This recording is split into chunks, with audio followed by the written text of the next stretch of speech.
निर्णायक है।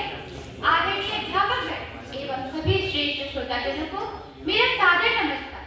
मैं श्रद्धा, विपक्ष पक्ष की वक्ता, आज इस विचार पर अपना मत प्रस्तुत करने आई हूँ कि भारतीय शिक्षा प्रणाली में आज भारतीय ज्ञान परंपरा की प्रासंगिकता नहीं है।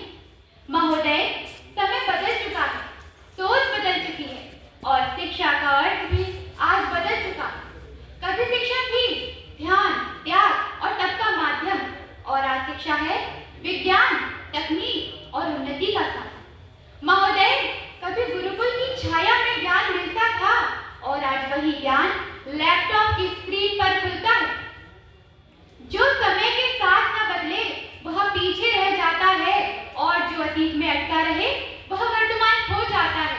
और महोदय, यही स्थिति है हमारी भारतीय ज्ञान परंपरा की।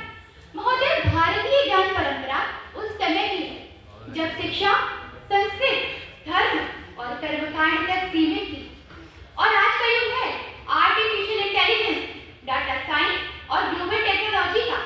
अब आप ही मुझे बताइए, क्या वेदों के श्लोक किसी को रोबोटिक्स या कोडिंग सिखा सकते हैं? नहीं, बिल्कुल नहीं। इसीलिए महोदय, परंपरा सुंदर है पर वर्तमान के लिए उपयोगी नहीं। महोदय, आज शिक्षा का लक्ष्य केवल संस्कार बनाना नहीं बल्कि रोजगार और वैश्विक प्रतिस्पर्धा है। यूनेस्को की 2024 की रिपोर्ट बताती है कि भारत के 65% युवा टेक्नोलॉजी के क्षेत्र की ओर आगे बढ़ रहे हैं। अब आप ही मुझे बताइए, क्या गीता या उपनिषद का ज्ञान उन्हें एआई इंजीनियर बनाएगा? यदि नहीं, तो पूछना चाहूंगी अपने विपक्षी साथियों से कि कहां है उस परंपरा की प्रासंगिकता? महोदय, भारतीय ज्ञान परंपरा वैज्ञानिक दृष्टि से सीमित थी। जी हाँ महोदय, भारतीय ज्ञान परंपरा वैज्ञानिक दृष्टि से सीमित थी। वह आस्था पर आधारित थी पर प्रमाण पर थी। महोदय, यदि आज भारत चांद पर पहुंचा है तो वह वेदों की शक्ति से नहीं श्रीमान, बल्कि आधुनिक शिक्षा और विज्ञान की शक्ति से पहुंचा है। यही सच्ची शिक्षा है, यही सच्चा ज्ञान है महोदय।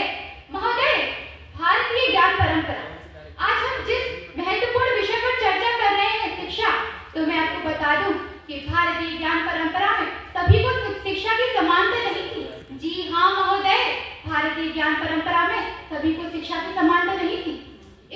स्त्रियों को श्रुति सुनने तक की अनुमति नहीं थी। शूद्र